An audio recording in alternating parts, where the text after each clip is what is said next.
कलयुग में व्यक्ति कुछ ना से कुछ करे तो ठीक है, भले ही उसके मुख से गलत मंत्र निकल गया लेकिन उसका भाव शुद्ध है। तो आज की अगर यूथ को अगर बोल दिया जाए कि भैया आप कौन हो, बोले कि आप वैशाख नंदन, सामने वाला सोचेगा अरे वाह वैशाख नंदन कोई ऊंची पदवी होती होगी, और देखा जाए तो गधा। आपका क्या स्टैंड है भविष्यवाणियों को लेकर? हमेशा मंदिर में जाते समय ही घंटा बजाना चाहिए, बाहर आते समय नहीं। हम खुद ही चुन लेते हैं कि हमें किस प्रकार की बातों पर विश्वास करना है, किस प्रकार की पर नहीं करना है। क्या संस्कृति पतन की तरफ जा रही है? मेरे हृदय में कोई कामना से ठाकुर जी के प्रति प्रेम नहीं है, मैं उनको अपना सखा ही मानता हूँ। शास्त्र आज्ञा करते हैं कि जितना भ्रमण से नॉलेज बढ़ती है ना, आप ग्रंथ का ज्ञान लीजिए और ग्रंथ का ज्ञान लेकर के फिर उस पर चिंतन करिए, चिंतन करके फिर भ्रमण करिए। भ्रमण जब करेंगे तब वो ग्रंथ का मिला हुआ ज्ञान, वो तो एक बीज है, वो बीज अंकुरित कब होगा जब आप भ्रमण करो। तो मुझे ऐसा लगता है कि भ्रमण करने से और नए नए लोगों से मिलने से बहुत कुछ आप सीखते हैं। प्यार और घृणा क्या है आपके? तो घृणा के योग्य संसार में कोई भी नहीं है और प्रेम के योग्य संसार में श्री कृष्ण के अलावा कोई नहीं है। भगवान गीता में कहते हैं अर्जुन, दो कठिन काम है संसार के, एक तो स्वयं पढ़ना और बहुत देर तक किसी को सुनना। क्या वो फीलिंग होती है जब आप व्यास की गद्दी में बैठे होते हैं? सबसे पहली बात तो जब व्यासपीठ पर बैठते हैं तो एक बहुत जिम्मेवारी वाला फीलिंग आती है अंदर से कि मेरे ऊपर बहुत बड़ी जिम्मेदारी है। और जिम्मेदारी क्या है कि इतने लोगों का 4 घंटा मुझे व्यर्थ नहीं करना। वेदव्यास जी कहते हैं मैंने 18 पुराणों में 2 ही बात लिखी है, पाप और पुण्य क्या है। बोले क्या है? बोले जो आपको अपने लिए बुरा लगता है वो किसी के साथ मत करो। क्योंकि भगवान श्रीमद् भगवत गीता में कहते हैं कि अर्जुन व्यक्ति दुखी क्यों है पता है? क्योंकि वो सुख की कामना करता है और सुख उसको कभी नहीं मिलेगा। अर्जुन व्यक्ति को कामना करनी चाहिए शांति की, और शांति के लिए क्या करना चाहिए? त्यागात शांति अनंतरम। जितना कम सामान उतना सफर आसान। हे सुन राधिका दुलारी, तेरे द्वार का भिखारी हूँ मैं, श्याम का पुजारी, एक पीड़ा है हमारी, हमें श्याम ना मिला, हमें श्याम ना मिला, हमें श्याम ना मिला, हमें श्याम ना मिला। कविशाला में आप सभी का स्वागत है। राजनीति की किताबों की कहानियों की बातों के बाद में अब चूंकि प्रयास हमारा ये है कि एक संवाद जो एक व्यक्ति की तरफ से ना हो, लोगों के विचार किसी दूसरे व्यक्ति की, अगर एक व्यक्ति भी दूसरी कतार में खड़ा है उसकी ज़िंदगी को परिवर्तित कर पाए, उस प्रयास में एक संवाद बनाने की कोशिश की है हमने बिग जर्नीज के अंदर। हमने राजनीति की बातें की उसमें, इसके पहले जो लेखक हैं उनसे बातें की। जो मेरा पसंदीदा व्यक्तिगत रूप से एक टॉपिक है, एक आध्यात्म, रिलीजन, उसके अराउंड मैं बातचीत करने की कोशिश कर रहा हूँ।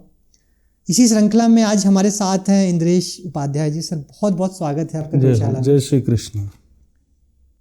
चूँकि जो हमारा बिग जर्नीज का इनिशिएटिव है, इसमें प्रयास करते हैं कि जो भी एक लाइन के इस तरफ बैठे हुए लोग हैं जिनको लोग देखकर प्रोत्साहित होते हैं, मोटिवेट होते हैं, उनकी कहानियाँ लोगों तक पहुँच पाएँ, उनकी अंदर की ऐसी चीज़ें जो लोगों को नहीं पता है वो इस श्रृंखला के जरिए हम लोगों तक पहुँचा पाएँ।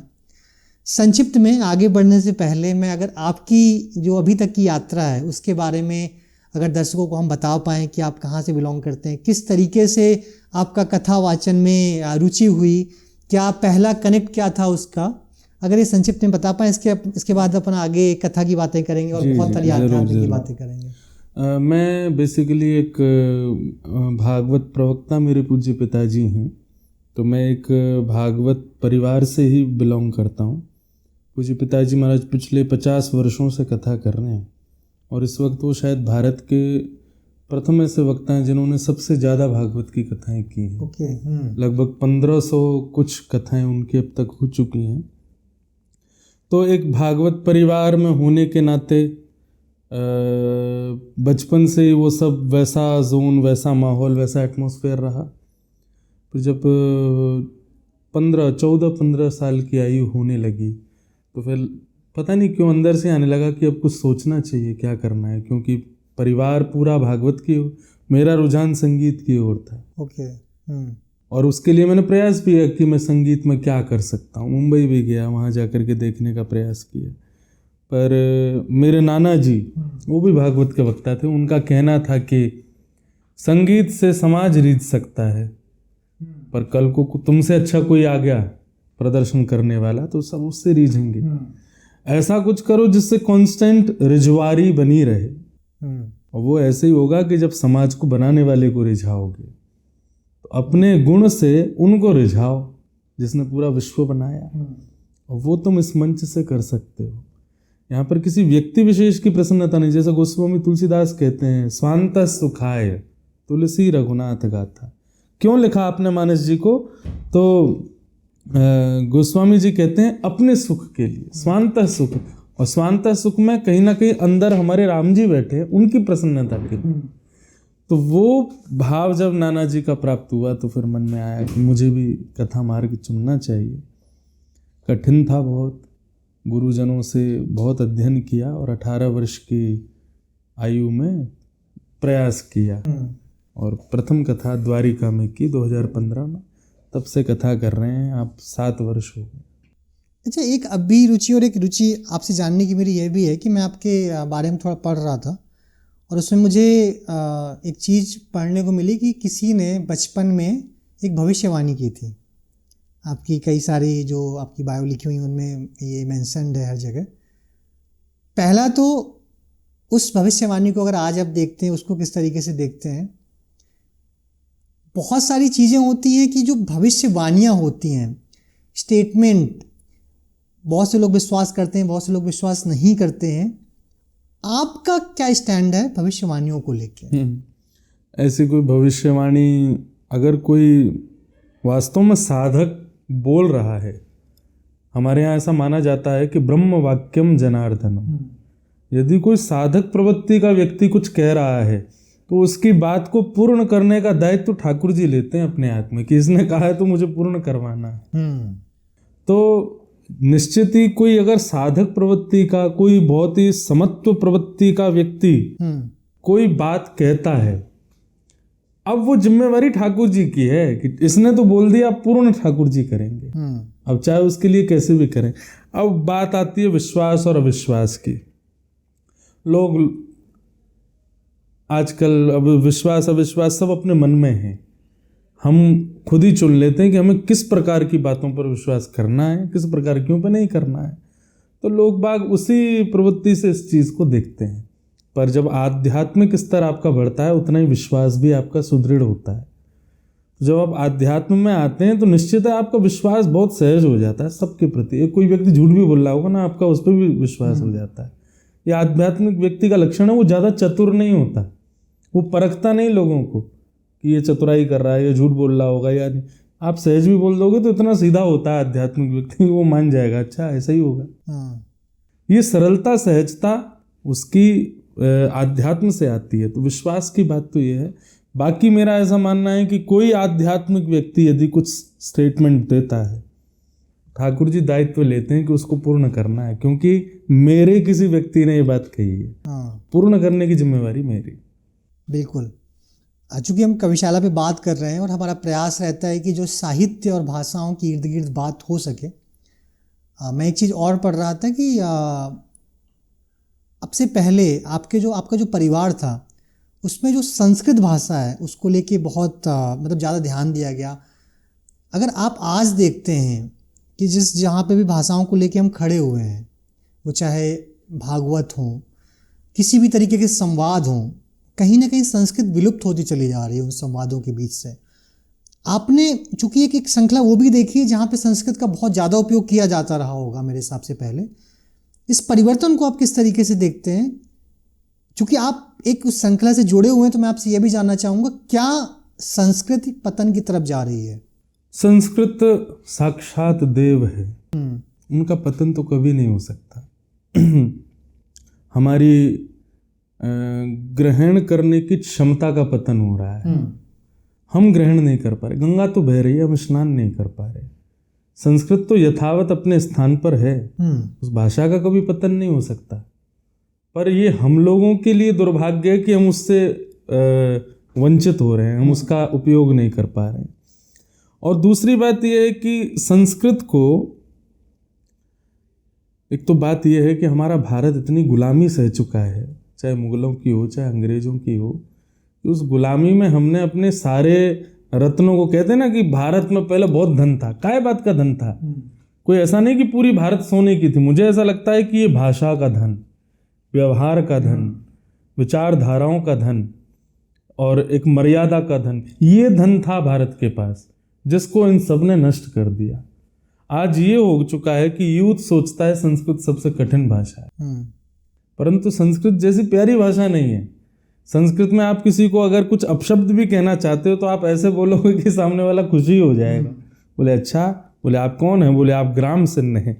अब ग्राम सिन्न का अर्थ अब सुनने वाला सोचेगा कोई सम्मानजनक व्यक्ति। आज के अगर यूथ को अगर बोल दिया जाए कि भैया आप कौन हो, बोले कि आप वैशाख नंदन, सामने वाला सोचेगा अरे वाह वैशाख नंदन कोई ऊंची पदवी होती होगी, और देखा जाए तो गधा। तो इतनी मर्यादित और इतनी सदी हुई और इतनी सूक्ष्म प्रसन्न करने वाली भाषा है, लेकिन हम लोगों की जो रक्त में कुछ वर्षों से आ गया गुलामी के बाद से, कि हम लोगों को लगने लगा संस्कृत बहुत कठिन है, संस्कृत बहुत ज़्यादा डिफ़िकल्ट है। और फिर हिंदी मातृभाषा, उसमें भी अंग्रेजी का आजकल बहुत प्रयोग हो जाने से हम वंचित हो रहे हैं संस्कृत से। संस्कृत यथावत है, उसका कभी नाश नहीं हो सकता। ओके, थोड़ा आगे बढ़ते हैं। आपने बताया कि कथा, जो आपका कथा का कनेक्ट है वो आपकी फैमिली से आपके पास आया। आज के दिन जब चूँकि एक लर्निंग भी प्रोसेस होता है लाइफ का, अपना खुद का ज्ञान बढ़ाने के लिए, मान लीजिए कथाओं में भी बहुत सारी चीज़ें होंगी, उस ज्ञान को बढ़ाने के लिए आप किस तरीके की चीज़ें पढ़ते हैं, किस तरीके के ग्रंथ पढ़ते हैं, किस तरीके की किताबें पढ़ते हैं? क्योंकि हम कविशाला पे बात कर रहे हैं तो थोड़ा उस एंगल पे अगर हम प्रकाश डाल पाएँ कि किस तरीके जो लोग भी कथा वाचन में या कथा के वाचन में आगे बढ़ना चाहते हैं, कुछ शुरू करना चाहते हैं, उनके लिए काफ़ी हेल्पफुल होगा ये। अब दो बातें आपने कही हैं। एक तो आ गया कि जिनको शुरुआत करनी है वो क्या करें, और एक आ जाता है कि जो ऑलरेडी उस स्टेट पे हैं वो कैसे मेंटेन करते हैं। तो मेरी सबके अपनी अपनी अलग अलग तरीके हैं। कई लोग पढ़ करके करते हैं, कई लोग अनुभव करके प्राप्त करते हैं। कि मुझे ऐसा लगता है कि जो मैं प्राप्त कर पा रहा हूँ, ऐसा नहीं है कि मुझे बहुत प्राप्त हो चुका है, वो जितना भी है थोड़ा बहुत भी, मुझे लगता है भ्रमणात् पूज्यते विप्रः। शास्त्र आज्ञा करते हैं कि जितना भ्रमण से नॉलेज बढ़ती है ना, आप ग्रंथ का ज्ञान लीजिए और ग्रंथ का ज्ञान लेकर के फिर उस पर चिंतन करिए, चिंतन करके फिर भ्रमण करिए।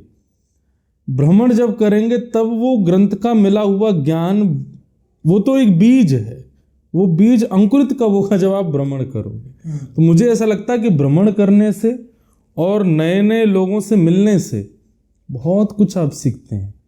मैंने अपने गुरुदेवों से पढ़ा, अपने गुरुजनों से ज्ञान जो भी थोड़ा बहुत था वो ग्रहण किया, परंतु आज जो कांस्टेंट कुछ भी मुझे प्राप्त हो रहा है ना, मुझे ऐसा लगता है कि वो भ्रमण से होता है। मैं आपसे मिल रहा हूँ, पहली बार मिल रहा हूँ, आपसे पहले और भी कई लोगों से मिल के आया हूँ, सबसे पहली बार मिला हूँ।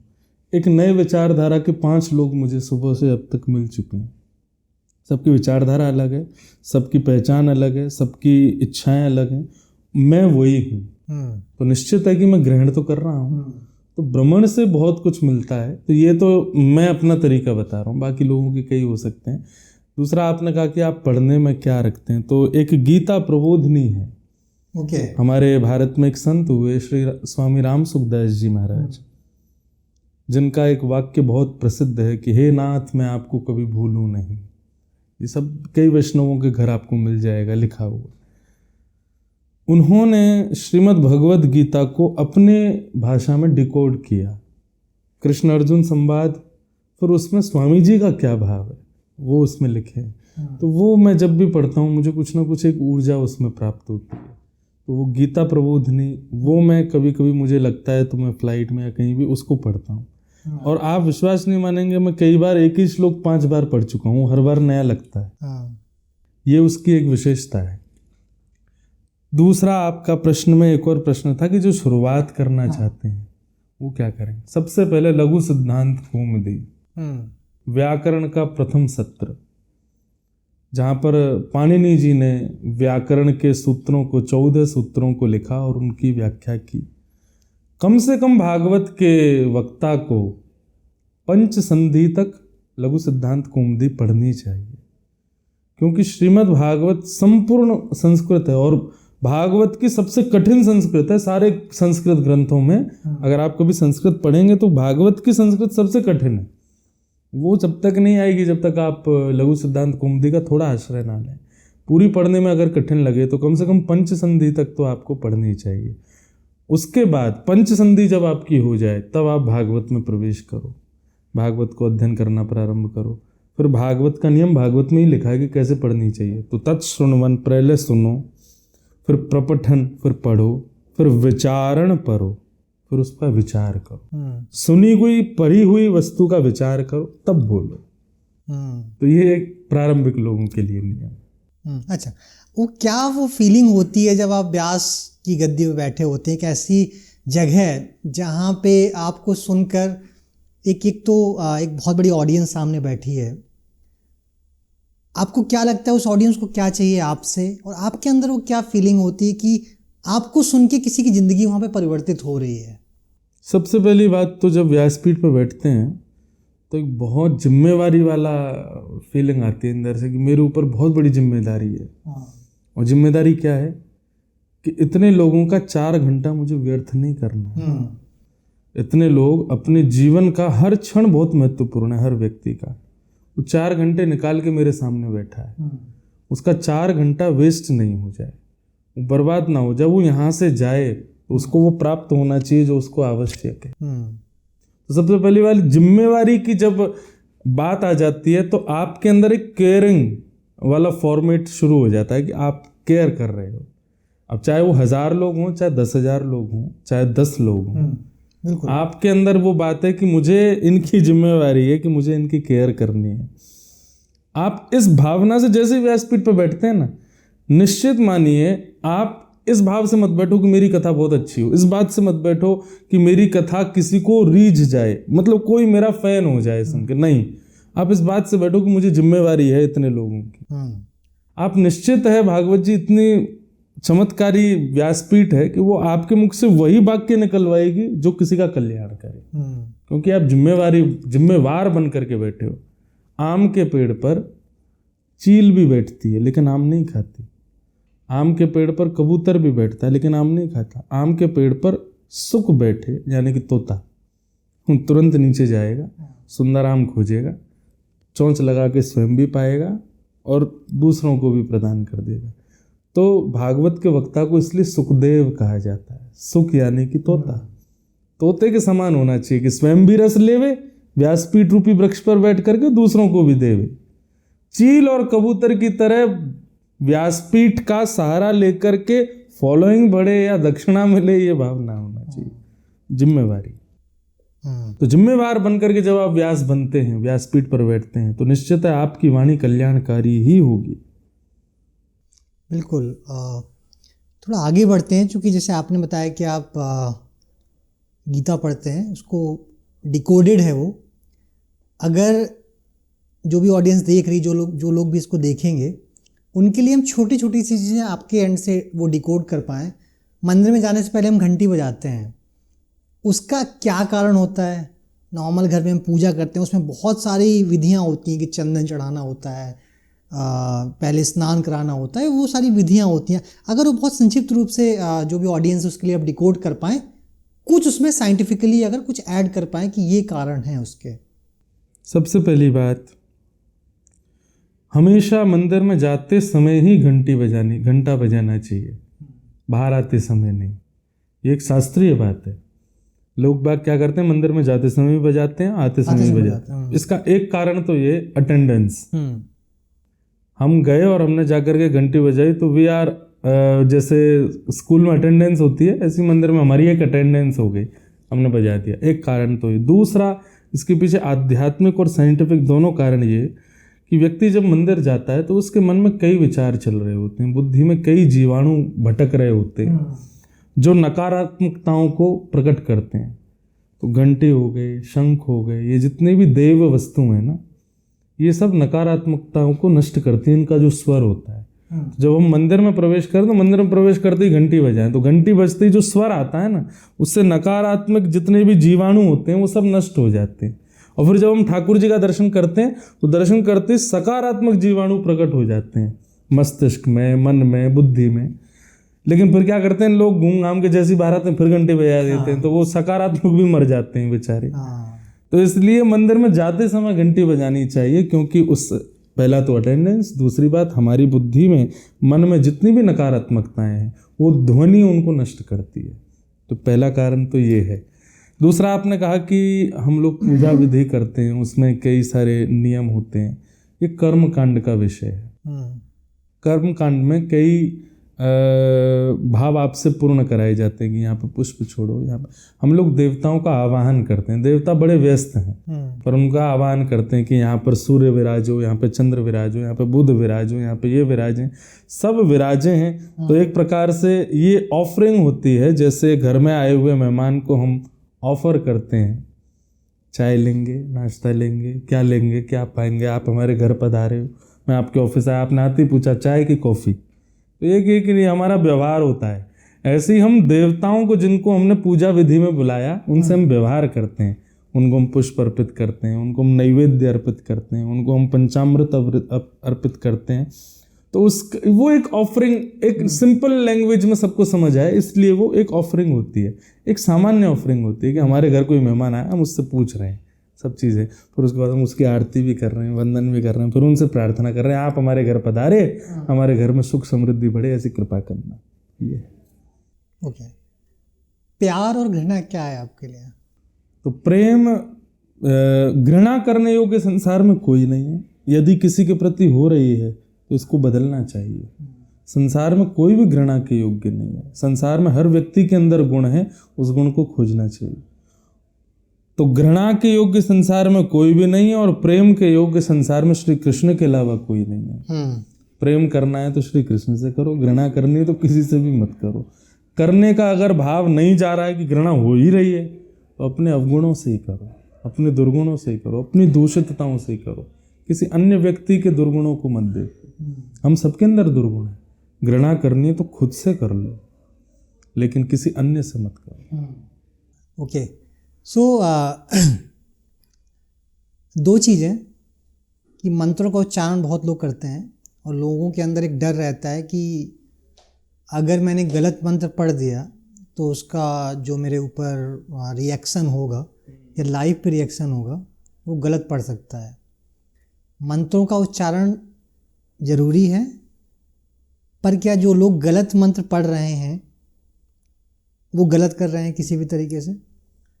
देखिए, दो पहलू हैं इस बात के। कलयुग है, कलयुग में व्यक्ति कुछ ना से कुछ करे तो ठीक है, भले ही उसके मुख से गलत मंत्र निकल गया, लेकिन उसका भाव शुद्ध है, उसकी विचारधारा शुद्ध है, वो जो जिस क्रिया से कर रहा है वो ठीक है, तो कोई दिक्कत नहीं। लेकिन यदि उसी बीच किसी विद्वान ने या किसी ज्ञानी ने आपको टोक दिया कि ये गलत है, इसको शुद्ध करो, तो फिर उसको शुद्ध करना चाहिए। जब तक नहीं पता है कि ये गलत है भाई, तब तक कोई दिक्कत नहीं। अब आपका नाम है, मेरा नाम है इंद्रेश, उसका शुद्ध प्रोनाउंसिएशन होना चाहिए इंद्रेश। अब कोई बोले इंदरेश और मेरे को बार बार इसी भाव से बोल इंदरेश, मैं भी कहूँगा अरे यार ठीक से बोलो ना, इंद्रेश नाम है हमारा। तो शुद्ध प्रोनाउंसिएशन चाहे वो किसी भी भाव में आवश्यक तो होता है, लेकिन जब तक कोई टोके ना, बोले ना और आपको पता ना हो, तब तक उसका कोई दुष्प्रभाव नहीं। लेकिन यदि किसी ने आपको बताया तो यही समझ लीजिए ठाकुर जी ने भिजवाया ये संदेश कि भाई इसको ठीक करो। उसके बाद आपको उस पर जरूर काम करना चाहिए और उसका शुद्ध उच्चारण करना चाहिए। तो जब तक नहीं पता है तब तक कोई दिक्कत नहीं, लेकिन कोई बता दे तो उसके बाद प्रयास करो कि शुद्ध बोले। ओके। अभी तक की जितनी बातचीत हुई उसमें मुझे कई बार लगा कि आप ठाकुर जी का नाम ले रहे हैं, कई बार लिया आपने। मेरी जिज्ञासा है, क्या इसका कारण आपका वृंदावन से कनेक्शन है या आपका ठाकुर जी को लेके कोई और कारण है जो इतना लगाव है? क्योंकि सबका एक अलग कनेक्ट होता है, कोई शिव जी को बहुत मानता है, पूजा करता है उनकी, सब एक ही हैं, लेकिन जो नाम होता है वो नाम का रूपांतरण लोगों में होता है। मेरे हृदय में कोई कामना से ठाकुर जी के प्रति प्रेम नहीं है। मैं उनको अपना सखा ही मानता हूँ और मेरे सखत्व भाव में वो संगी रहते हैं। मैं उनकी लीला गाऊं, चाहे कथा करूं, चाहे दुनिया के किसी कोने में जाऊं, मेरे मन में भाव ये है कि मेरे सखा ठाकुर जी हैं और उनके अतिरिक्त कोई चर्चा शायद ही मैं कर पाता हूँ। तो 24 घंटा चिंतन में हृदय में मैं गाड़ी चला रहा हूँ, गा रहा हूँ, कहीं जा रहा हूँ, खा रहा हूँ, कुछ ना कुछ चिंतन चलता रहता है उनके बारे में। तो इसलिए आप जिसका बहुत कांस्टेंट जिसको सोचते हो, निश्चित है वो आपके व्यवहार में आने लग जाता है। तो इसीलिए क्योंकि वो मेरे सखा हैं, उनके प्रति मेरा खूब प्रेम भाव है। ऐसा नहीं है कि मैं वृंदावन से हूँ या वो भी बात ठीक है कई हद तक, लेकिन संबंध है मेरा उनसे। मैं उनको भगवान और मैं एक जीवात्मा ऐसा नहीं, मेरे सखा, मैं उनका सखा हूँ, मेरे गुरु हैं, मैं उनका शिष्य हूँ। ये दो भाव से मैं ठाकुर जी को मानता हूँ, तो इसलिए वो अनवरत जिह्वा पर उनका नाम आता रहता है। बिल्कुल। लोगों के अंदर एक अलग तरीके की हमेशा जिज्ञासा रहती है कि घर में भी पूजा हो सकती है, घर में भी, सबके घरों में लगभग, जैसे मेरा घर एक ब्राह्मण परिवार से बिलोंग करता हूँ, तो एक मंदिर का एक अलग स्थान है कि वहाँ पे बहुत सारे भगवान हैं, पूजा रोजाना होती है, लेकिन साथ में हमेशा ये भी होता है कि मंदिर जाना जरूरी है ना। ऐसा क्यों होता है कि लगभग हर इंसान जिसके यहाँ भगवान घर पे भी हैं, लेकिन उसको लगता है अगर मंदिर जाऊंगा तो मुझे कुछ एडिशनल कृपा होगी भगवान की मेरे ऊपर? ये भी एक प्रकार से अज्ञानवश है, ऐसा नहीं है। हम मंदिर इसलिए जाते हैं क्योंकि हमारे ठाकुर जी का एक फॉर्म वहाँ पर भी विराज रहा है और उनको पूजने जाते हैं क्योंकि वो वर्षों से वहाँ उनकी पूजा हो रही है। तो निश्चित है कि वो स्थान एक अनंत ऊर्जाओं को लिए समेटे बैठा है। डॉक्टर तो हमारे घर के बगल की क्लिनिक में भी, हम हॉस्पिटल ही क्यों जा रहे हैं? क्योंकि हॉस्पिटल का जो है वो निश्चित ही बहुत पेशेंट सब मिल कर के थोड़ा एक्सपीरियंस्ड हो गया होगा। क्लिनिक में ज़्यादा से ज़्यादा 10-15 पेशेंट आते होंगे, पर हॉस्पिटल में तो कम से कम नहीं तो 50 पेशेंट तो रोज के आते होंगे। और इक्विपमेंट्स भी सारे अवेलेबल हो जाएंगे, कोई दिक्कत भी नहीं है। तो इसलिए हम हॉस्पिटल प्रेफर करते हैं बड़ी बीमारियों पे।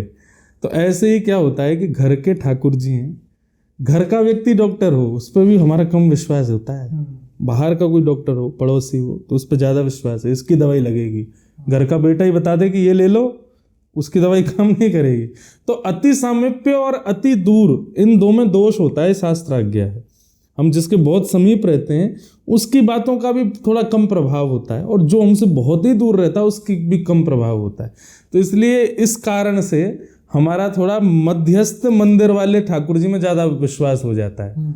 घर वाले तो हमारे संग ही रहते हैं, जब हम सुलाते हैं सोते हैं, उठाते हैं उठते हैं, हम जो खिलाते हैं खाते हैं, पर वो तो अपने हिसाब से सोते हैं, अपने हिसाब से उठते हैं, और उनके लिए तो विशिष्ट भोजन होता है। और यहाँ घर पे तो हम 4 लोग दर्शन करते हैं, वहाँ तो 4000 दर्शन करते हैं। तो निश्चित है कि वो श्रेष्ठ हैं, ये भाव आ जाता है। बाकी ऐसा है नहीं, घर में जो ठाकुर जी हैं वो भी समान ही, उनमें कोई अंतर नहीं। ओके, आपने गोपाल जी को बोला सखा, आपकी लाइफ में उनके लिए जो एक रिलेशनशिप होती है। गोपाल जी का प्यार 2 लोगों के लिए, या श्री कृष्ण का प्यार 2 लोगों के लिए, एक राधा के लिए, एक रुक्मिणी के लिए, दोनों प्यार को आप किस तरीके से देखते हैं? दोनों में बहुत बड़ा अंतर है। वो अंतर समझने के लिए बहुत विस्तृत चर्चा होनी बहुत आवश्यक है, मैं ऐसा कहता हूँ।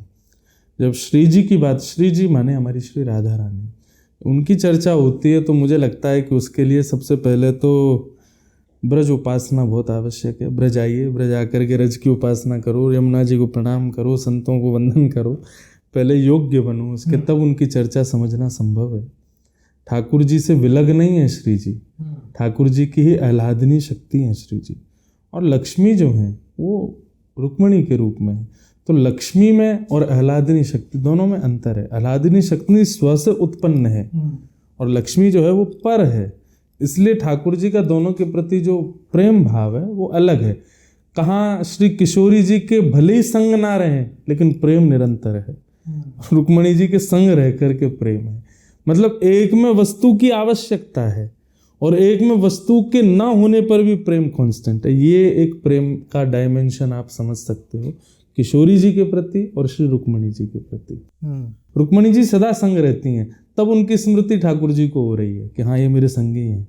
लेकिन एक जो वर्षों से दूर ही हैं लेकिन फिर भी चिंतन में, बुद्धि में, हृदय में वो प्रेम, उनकी स्मृति बनी हुई है, वो प्रेम अधिक है, वो प्रेम श्रेष्ठ है।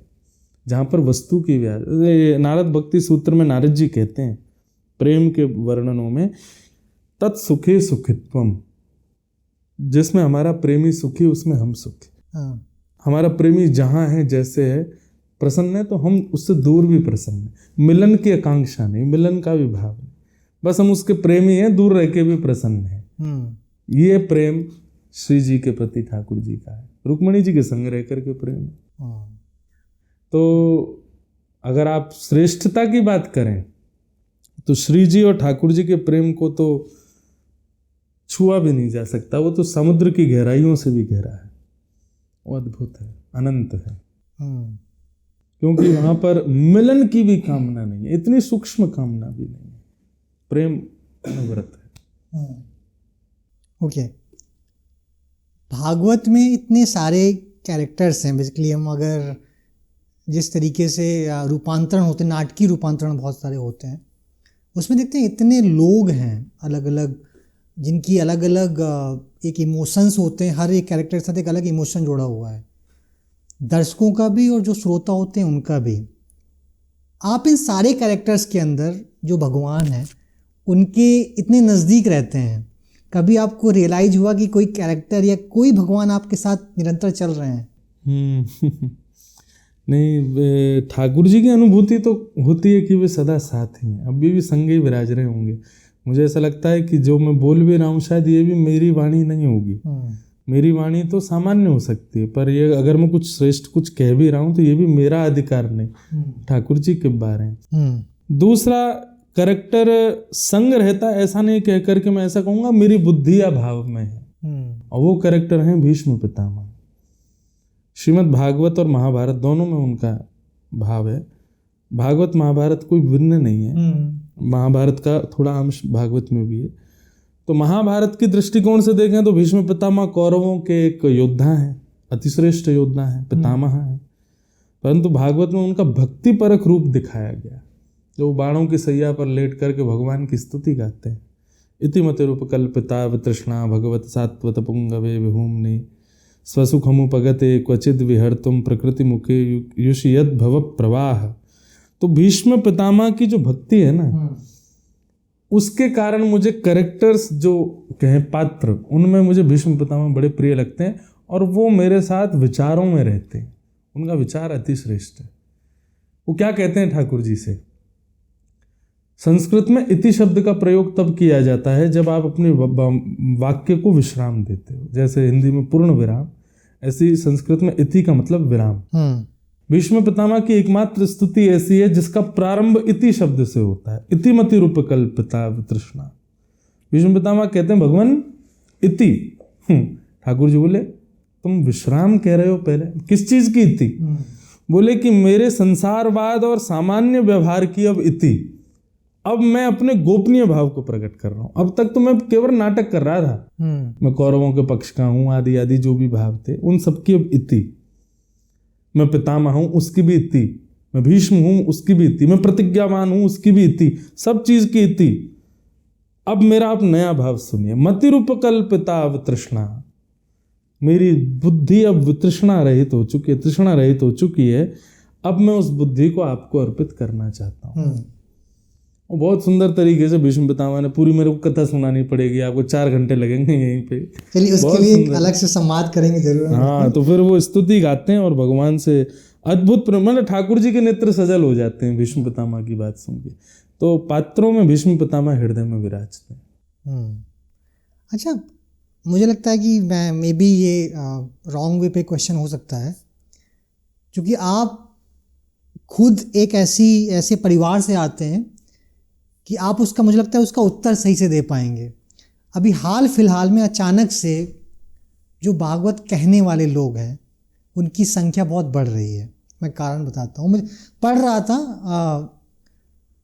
लोग सुनाने में ज़्यादा इंटरेस्टेड है समझने से ज़्यादा। आपने भी देखा होगा। भगवान गीता में कहते हैं अर्जुन, दो कठिन काम है संसार के, एक तो स्वयं पढ़ना और बहुत देर तक किसी को सुनना। लोग सुनना नहीं चाहते, सुनाना चाहते हैं। तो ये तो स्वभाव में आ ही गया है लोगों के। इससे जो लोग हैं, जो दो जिनको लगता है कि कथा सुनने से उनका जीवन कहीं ना कहीं परिवर्तित हो सकता है, और बहुत सारे बहुत गलत वक्तव्य भी इसके थ्रू आगे बढ़ रहे हैं। इस परिदृश्य में आपका क्या ओपिनियन है, किस तरीके से देखते हैं आप? बात ऐसी है कि कलयुग इतना खतरनाक है कि बाकी युगों में तो गलत मार्ग को अपना करके राक्षस प्रवृत्ति दिखती है, पर कलयुग में धर्म मार्ग को अपना के राक्षस प्रवेश करता है। कलयुग में ये खतरनाक बात है। तो मैं ऐसा नहीं कहूँगा कि किसी की निंदा है, किसी का वो है, परंतु इस कलिकाल में लोग धर्म मंचों का आश्रय लेकर के, धर्म ग्रंथों का आश्रय लेकर के और जो भाव व्यक्त कर रहे हैं उससे किसी का कल्याण नहीं हो सकता। उसके लिए उनको गुरुजनों की कृपा और शास्त्र अध्ययन उसकी बड़ी आवश्यकता होती है, वो करनी ही चाहिए। नहीं तो आप किसी का कल्याण नहीं कर पाएंगे उस भाव से। पर एक जगह मन में भाव आता है और ये बहुत विशिष्ट भाव है, तस्मात् केनाप्युपायेन मनः कृष्णे निमेषयेत्। मैं फिर क्या देखता हूँ कि उन्हीं लोगों के प्रवचन से कई लोग कृष्ण भक्ति में आतुर हो रहे हैं, आ रहे हैं। हाँ, तो फिर मुझे लगता है कि कोई बात नहीं, किसी भी उपाय से सही व्यक्ति भजन का मार्ग तो अपना रहा है ना, उसको कहीं शांति मिल रही होगी, ठीक है, किसी भी भाव से मिले। और फिर वही बात आपकी आ जाती है ना कि घृणा किसी से मत करो, सब श्रेष्ठ हैं अपनी जगह। तो कहीं ना कहीं गलत तो हो ही रहा है कि शास्त्रों का पूर्ण अध्ययन ना करके और केवल सामान्य भाव से कोई भी सुनाने में रुचि है, समझने में नहीं। परंतु ये कलयुग है, इतना भी कर रहे हैं तो बहुत है। पाप और पुण्य क्या है आपके हिसाब से? वेदव्यास जी की ही वाणी है, अष्टादश पुराणेषु व्यासस्य वचनद्वयम् परोपकार पुण्याय पापाय परपीडनम्। वेदव्यास जी कहते हैं मैंने 18 पुराणों में 2 ही बात लिखी है, पाप और पुण्य क्या है। बोले क्या है? बोले जो आपको अपने लिए बुरा लगता है वो किसी के साथ मत करो, यही पाप है। आपको अपने लिए जो चीज़ बुरी लगती है, आप अगर वही चीज़ किसी और के साथ करते हो तो आप पाप कर रहे हो। और परोपकार ही पुण्य है, दूसरे की सहायता करना, असहाय की सहायता करना, यही पुण्य है। अगर मुझे अच्छा नहीं लगता कोई मुझे मारे तो मैं किसी और जीव को क्यों मारूं? ये पाप है। आपको अच्छा नहीं लगता कि कोई आपको गाली दे तो आपको भी किसी और को नहीं देनी चाहिए। अगर आप देते हो और स्वयं में क्षमता नहीं सहन की तो यही पाप है। तो दूसरे के साथ वह करना जो आपको प्रिय नहीं लगता अपने लिए, और दूसरे को साथ आप करते हो तो यही पाप है। और असहायों की सहायता करना यही पुण्य है।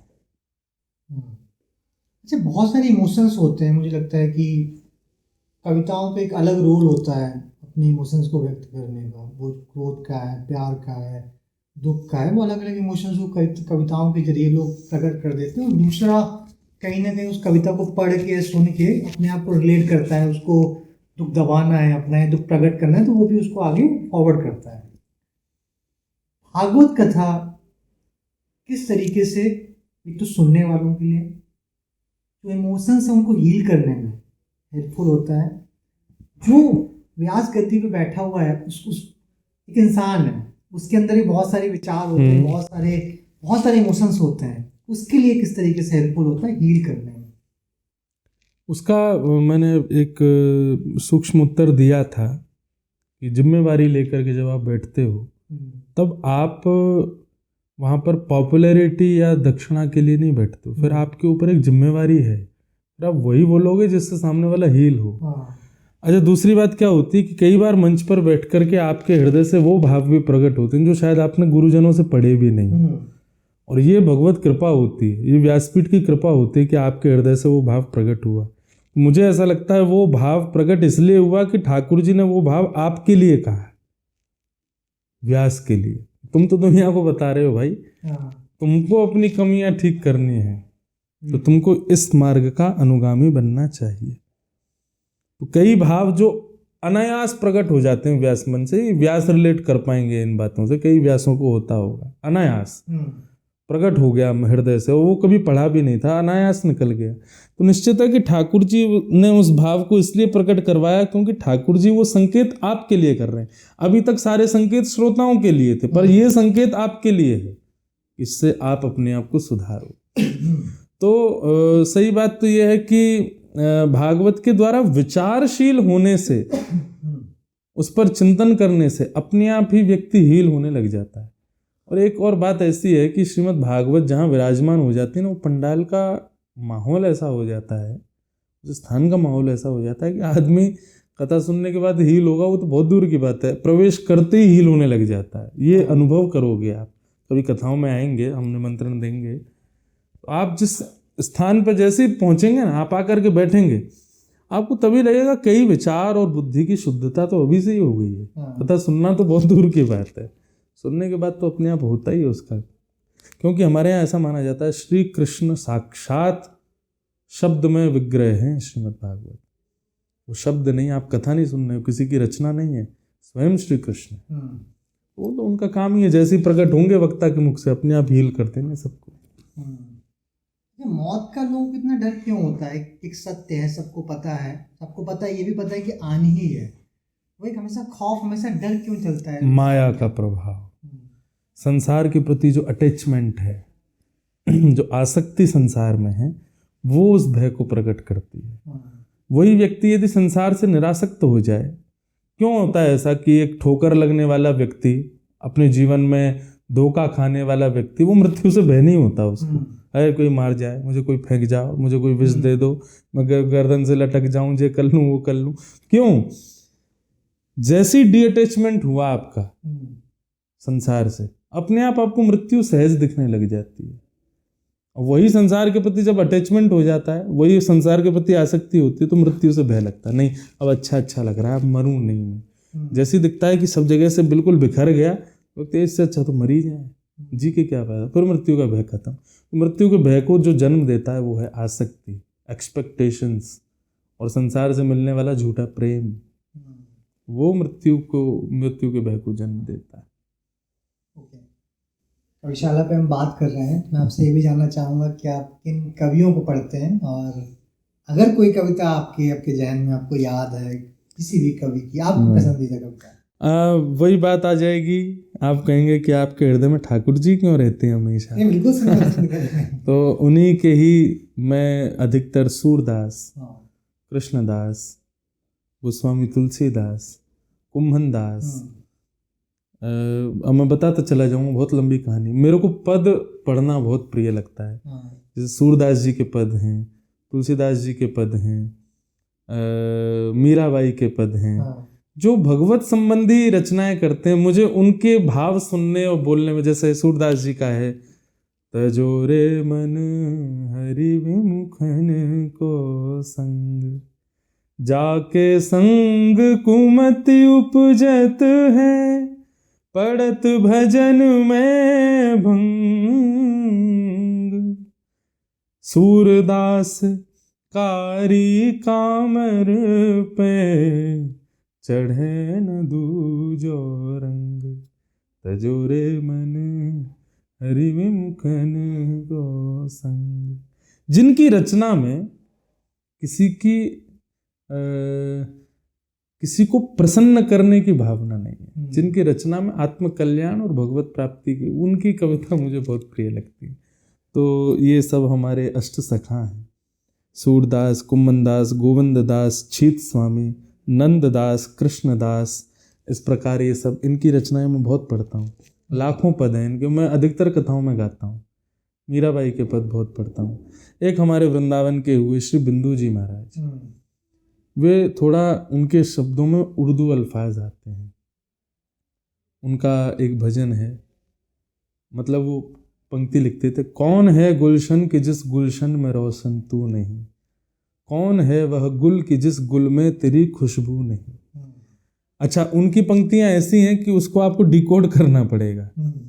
वे कहते हैं बिंदु कहता है कि मैं हूं, बिंदु कहता है कि मैं हूं कब, जब जुदा दरिया से है।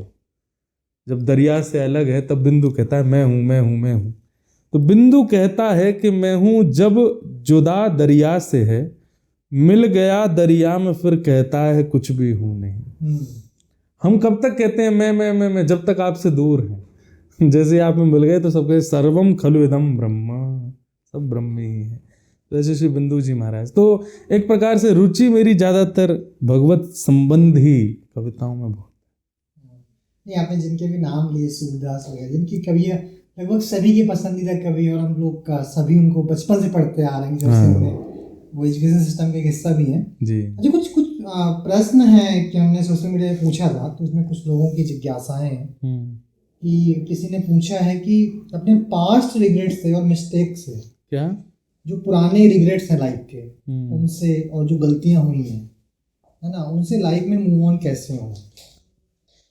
जैसे पूर्व हमारे जो कृत्य हो जाते हैं हमसे, उनसे सदैव ये कि आत्मग्लानि ना करें, क्योंकि ऑलरेडी काफ़ी आत्मग्लानि हम कर चुके हैं।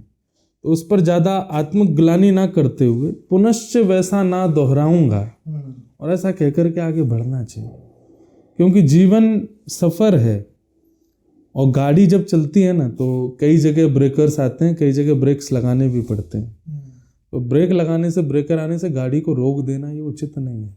धीमी करो, थोड़ी उछाल आएगी, चलाओ, आगे बढ़ो, फिर से गति पकड़ो। तो ये जो रिग्रेट्स हैं पूर्व के किए कर्मों के, ये सब ब्रेकर्स के समान आने भी चाहिए, नहीं तो बहुत तेज भगेगी गाड़ी, कहीं लग जाएगी ठोकर और एक्सीडेंट हो जाएगा। इसलिए ब्रेकर्स आने जरूरी भी हैं लाइफ में। ब्रेकर जब आए तब गाड़ी रोकनी नहीं है, धीमी कर लो, धीरे से निकाल लो, फिर गति पकड़ो। तो ठीक वैसे ही जो पूर्व के रिग्रेट्स होते हैं ना, उन पर थोड़े से सहम जाओ, थोड़े समझ जाओ, थोड़ी गति धीमी करो, निकलो आगे। इसी में कोई आपके श्रोता है, तो उन्होंने आपके जो भजन है इसमें राधिका दुलारी, राधा रमणम, हाँ राधा रमणम, तो राधिका दुलारी, राधा रमणम, कुछ पंक्तियां आपकी आवाज में सुनना चाहता है। हे सुन राधिका दुलारी, तेरे द्वार का भिखारी हूँ मैं, शाम का पुजारी, एक पीड़ा है हमारी हमें, श्याम ना मिला हमें, श्याम ना मिला हमें, श्याम ना मिला हमें, श्याम ना मिला। तुलसी माला धारण करने के लिए कुछ रूल्स होते हैं कि नॉर्मल इंसान किसी भी परिस्थिति? जी, तुलसी हमारे यहाँ ऐसा वर्णन किया जाता है कि ये जब भारत में किसी व्यक्ति के प्राण निकलते हैं ना, तो उसका पिंड भी दान किया जाता है। मतलब वो शरीर हमारे यहाँ जन्म से लेकर के मृत्यु तक सारे संस्कार होते हैं। तो पहले नामकरण संस्कार हो गया, फिर उसके बाद जात कर्म संस्कार, नामकरण संस्कार, पाणिक ग्रहण संस्कार, जनेऊ संस्कार, सारे संस्कार होते हैं। मृत्यु संस्कार ये अंतिम संस्कार होता है। इसमें क्या होता है, अब तक हमने ठाकुर जी को बहुत कुछ अर्पित किया, अब हमने अपना देह ही पिंड बना करके अर्पित कर दिया, पर ठाकुर जी तब तक नहीं पाते जब तक तुलसी नहीं पधराओ। इसलिए जीवन पर्यंत गले में कंठी माला या अंग पर कहीं भी तुलसी का स्पर्श हो, ताकि प्राण कभी भी निकल सकते हैं, कोई पता तो है नहीं कब प्राण निकल जाए। जब भी प्राण निकले उस समय तुलसी का स्पर्श होना चाहिए शरीर से, ताकि ठाकुर जी उसको स्वीकार करें। ये तो तुलसी पहनने का कारण। नियम, तुलसी धारण करने के बाद में अवॉइड करना चाहिए जितना हो सके तामसी पदार्थ सेवन ना करें। जैसे कि मांस भक्षण तो बहुत दूर की बात है, ऑनियन गार्लिक भी जितना हो सके परहेज करना चाहिए। ऐसा नहीं है कि बहुत बड़ा पाप लग जाएगा, पर तुलसी माँ को शायद प्रसन्नता ना हो यदि आप उसको सेवन करो, तो थोड़ा विचार करना चाहिए इसमें।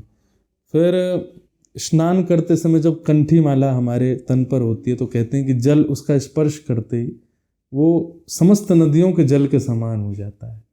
फिर आप जब स्नान कर रहे हैं तो एक प्रकार से तीर्थों के समस्त नदियों का जल उससे स्नान कर रहे हो। क्यों? क्योंकि आपके गले में या आपके अंग पर तुलसी का स्पर्श करके वो जल आपके अंग प्रत्यंगों पर जा रहा है। ये बात है। फिर उसके बाद आप कुछ भी सेवन करते हो वो सब भगवत प्रसाद बन करके मन में जाता है, पेट में जाता है। तो विचार ये करना चाहिए कि वस्तु वही हो जो भगवत प्रसाद लग सके।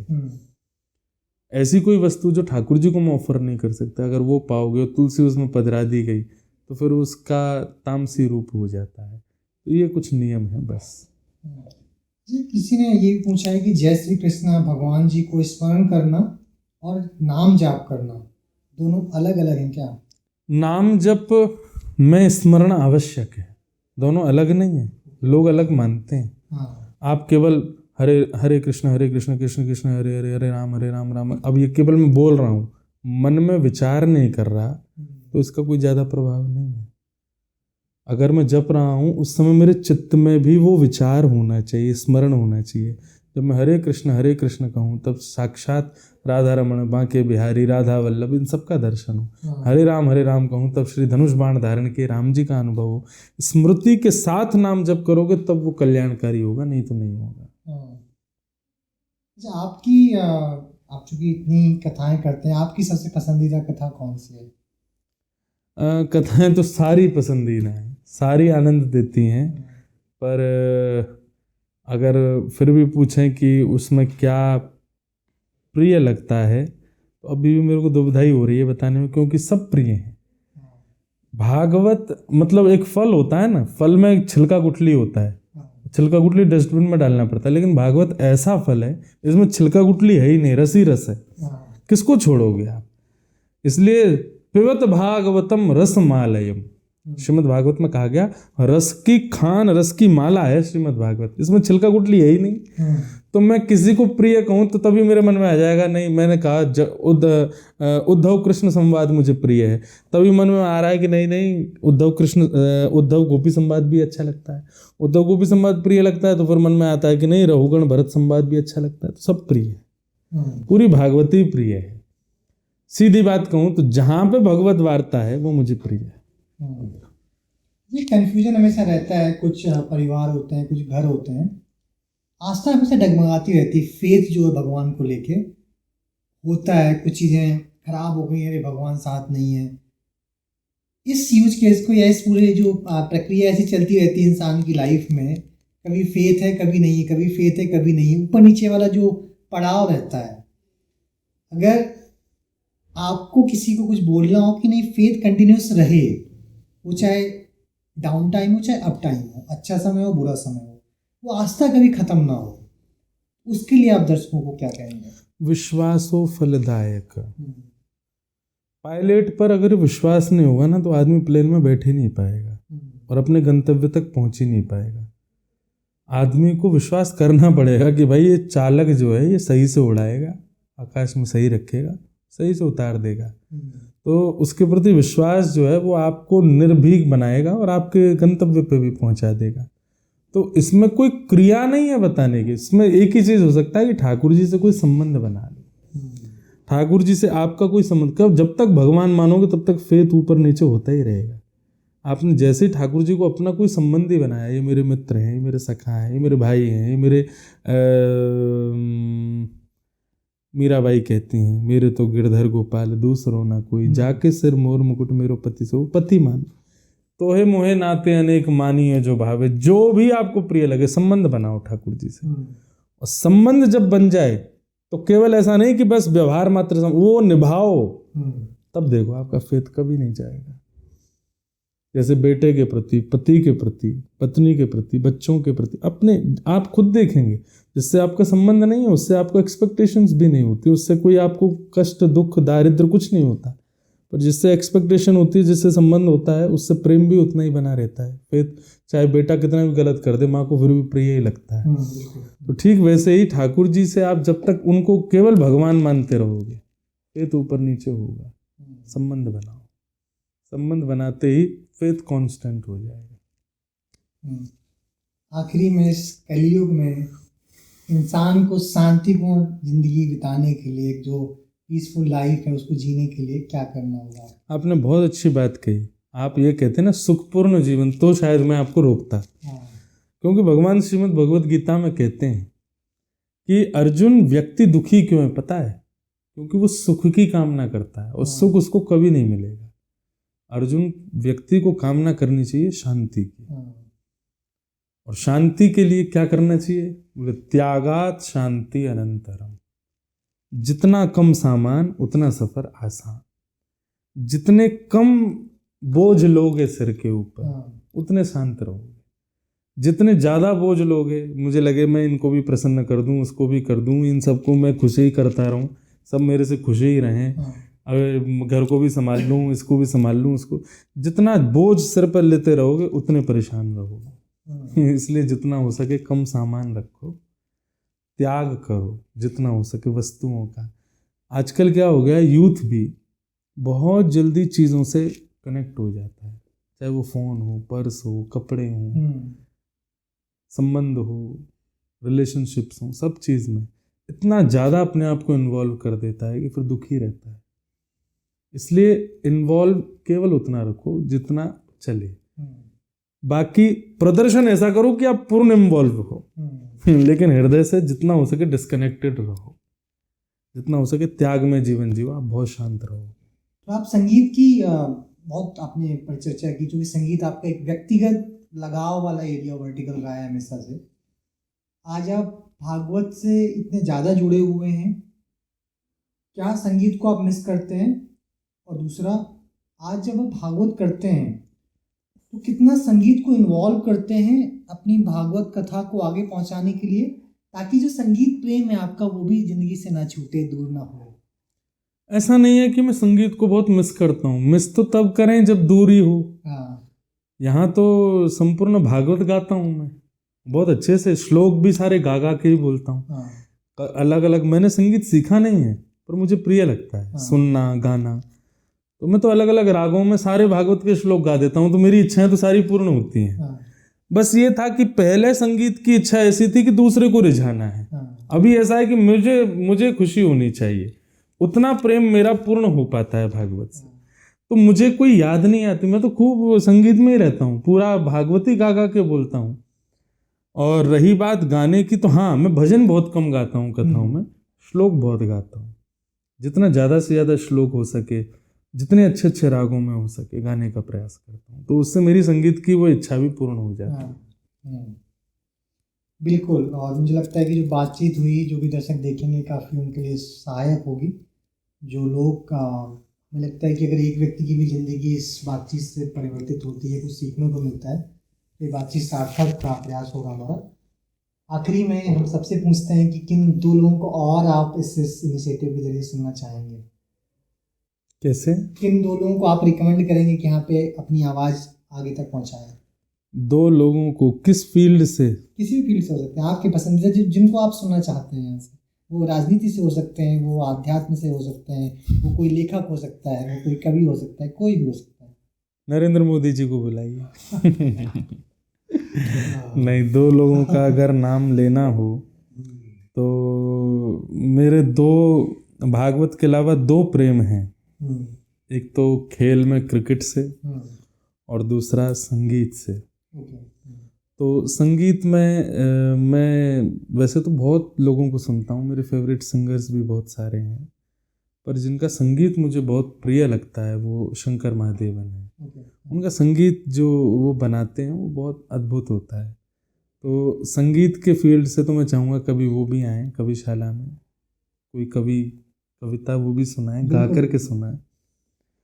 और क्रिकेट फील्ड में ऑब्वियसली है कि ऐसे व्यक्ति हैं कि वो प्रधानमंत्री के समान ही हैं, विराट कोहली हैं, रोहित शर्मा हैं, और ये सब अच्छे अच्छे, मतलब कोई भी, अब तो मैं कहूँगा भारतीय क्रिकेट टीम का कोई भी एक खिलाड़ी आपके इस मंच पे जरूर आए और वहाँ से क्योंकि एक प्रकार से हिंदुस्तान, हमारे भारत में भारत के प्रति प्रेम जिन जिन चीज़ों से होता है उसमें क्रिकेट भी है। उससे हमारा प्रेम बन जाता है और प्रिय लगता है हमको भारत। तो अगर हमारे भारतीय क्रिकेट टीम का कोई भी एक व्यक्ति, कोई भी खिलाड़ी, कोई भी हो, वो एक आए, इन दो लोगों से हम चाहेंगे कि आपके यहाँ पर कुछ चर्चा हो तो अच्छा लगेगा। इंद्र जी बहुत बहुत धन्यवाद, आपने वक्त निकाला, एक अच्छी बातचीत हुई। जय हो। लोगों को जरूर कुछ ना कुछ हेल्पफुल होगी, कुछ ना कुछ सहायक हो लोगों की ज़िंदगी में, कुछ ना कुछ सीखने को जरूर मिलेगा। बहुत बहुत बहुत बहुत धन्यवाद। जय श्री कृष्ण।